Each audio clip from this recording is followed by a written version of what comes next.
د درود شریف په اړه ډیره خوندوره او په زړه پورې کیسه. یو وخت یو سړی ډیر زیات پوروړی و. پور یې ان تر 1500 دیناره پورې ورسېدی. نو د خلکو لخوا ډیر ځورول کېدی، ځکه چې د پور د ورکړې وخت یې پوره و، خو له ده سره 1 دینار هم نه و. له خلکو څخه ډیر په تنګ و او له ډیرې مجبورۍ څخه یوه ورځ یو مشهور سوداګر ته ورغلی او ټوله کیسه یې ورته وکړه. سوداګر 1500 دیناره ورکړه او نیټه یې ورسره وټاکله چې په دغه ورځ به زما پیسې راکوې. سړي دا 1500 دیناره په هغو خلکو وویشل چې ده په پور ورڅخه اخیستي وو. د وخت په تېرېدو سره د سوداګر د پور نیټه هم راورسېده. سوداګر هم له پوروړي سړي څخه په داسې حال کې د خپلو پیسو غوښتنه وکړه چې له ده سره 1 دینار هم نه و. سړي ورته وویل چې اوس خو څه نه لرم، نور وخت راکه. خو سوداګر نه منله. ان خبره تر محکمې او قاضي پورې ورسېده.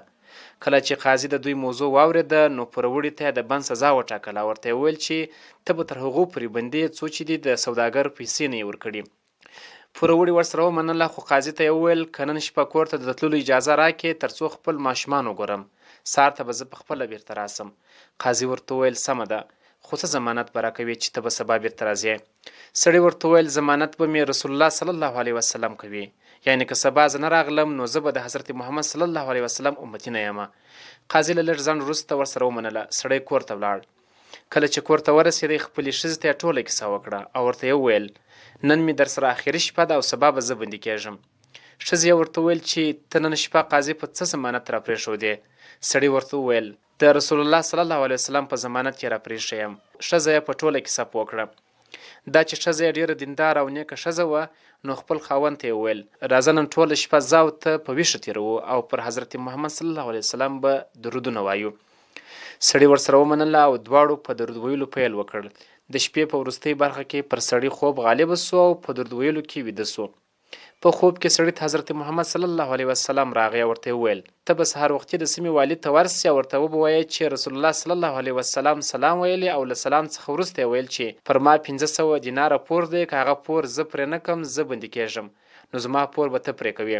او که والي درته ویل چې زه څنګه تا رښتینی وبولم، نو ته به ورته ووایې چې ته هره شپه پر رسول الله صلی الله علیه وسلم 1000 ځله درود وایې او تېره شپه پکښې خطا وتلی یې، خو ستا درود رسول الله صلی الله علیه وسلم ته پوره رسېدلی دی. کله چې سړی له خوب راویښ سو، نو په ډیر بیړه او تلوار باندې والي ته ورغی او د خپل خوب ټوله کیسه ورته وکړه. والي ورته ویل زه څنګه تا رښتینی وبلم؟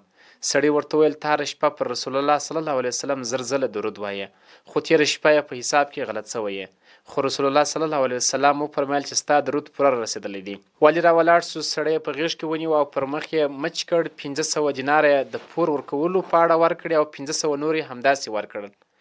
سړی ډیر خوشحاله سو او د قاضي په لور روان سو. کله چې د قاضي دفتر ته ننوت، قاضي د سړي په لیدلو راپورته سو.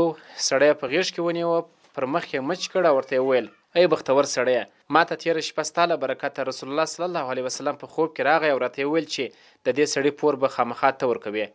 قاضي 1500 دیناره د سوداګر د پور په اړه ورکړې او 1500 نور یې همداسې ورکړ. تر لږ ځنډ وروسته سوداګر راغی.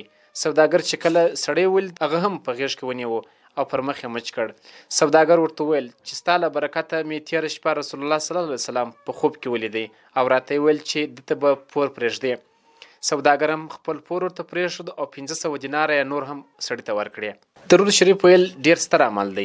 عجبه خبره خدا ده چې الله تعالی جل جلاله او د هغه فرشتې هم پر حضرت محمد صلی الله علیه وسلم درود وایي، لکه څنګه چې الله جل جلاله د قرآن کریم د احزاب سورت په 55 نمبر آیات کې فرمایي بسم الله الرحمن الرحیم ان الله وملائکته یصلون علی النبی یا ایها الذین آمنوا صلوا علیه وسلموا تسلیما.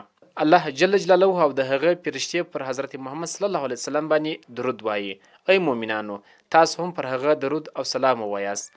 له دغه لوړ آیات څخه معلومیږي چې درود ویل ډیر ستر فضیلت لري. همدا ډول رسول الله صلی الله علیه وسلم فرمایي من صلی علی واحدا صلی الله علیه 10. مشکات شریف اول جلد 18 صفحه. اجباړه که چا پر ما باندې یو ځل درود شریف ووایه، نو الله جل جلاله به پر هغه شخص 10 ځلې رحمت نازل کړي. راځئ چې پر ذوق سره پر حضرت محمد صلی الله علیه وسلم باندې درود وایو. بسم الله الرحمن الرحیم اللهم صل علی محمد وعلى آل محمد كما صليت على إبراهيم وعلى آل إبراهيم إنك حميد مجيد اللهم بارك على محمد وعلى آل محمد كما باركت على إبراهيم وعلى آل إبراهيم إنك حميد مجيد.